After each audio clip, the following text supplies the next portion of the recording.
రాజమండ్రి సింహాచల్ నగర్ వరాహ లక్ష్మీ నరసింహస్వామి ఆలయంలో ధనుర్మాస పూజలు అత్యంత భక్తి శ్రద్ధలతో నిర్వహిస్తున్నారు.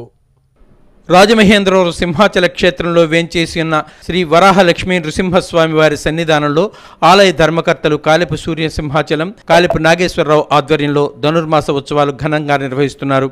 ఈ కార్యక్రమాలు ఆలయ ప్రధాన అర్చకులు ఆచార్య శ్రీ అవసరాల శ్రీకిరణ్, ఆలయ అర్చకులు చిరంజీవి 16-12-24 నుంచి 14-1-25 వరకు 30 రోజుల పాటు 30 పాసురాలతో గోదాదేవి వ్రతాన్ని ప్రతిదినం అత్యంత భక్తి శ్రద్ధలతో గోష్ఠి నిర్వహించారు. రాజమహేంద్రవరానికి చెందిన శ్రీ లలిత ఐశ్వర్యాంబిక నృత్య కళాక్షేత్రం కూచిపూడి నాట్యాచారిణి డాక్టర్ శ్రీవత్సల, నాట్యాచారులు చిరంజీవి నృసింహశర్మ విద్యార్థులను చక్కగా తీర్చిదిద్ది రోజుకో పాసురం చొప్పున 30 రోజులు స్వామివారికి నాట్య కైంకర్యం సమర్పించారు. నిన్న జరిగిన కార్యక్రమంలో గోదాదేవిని పెండ్లి కుమార్తెను చేస్తూ గోరింటాకు సమర్పించి వీణా వాయిద్యం నిర్వహించారు. అనంతరం శ్రీ లలిత ఐశ్వర్యాంబిక నృత్య కళాక్షేత్రం వారిచే గోదా కళ్యాణం నృత్య రూపకం ఆద్యంతం అలరించింది.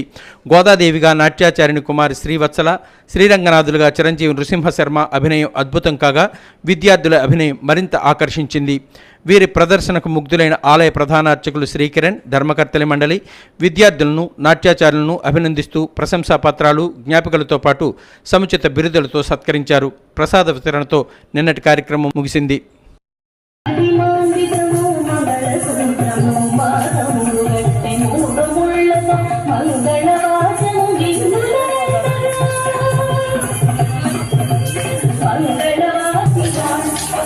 Thank you.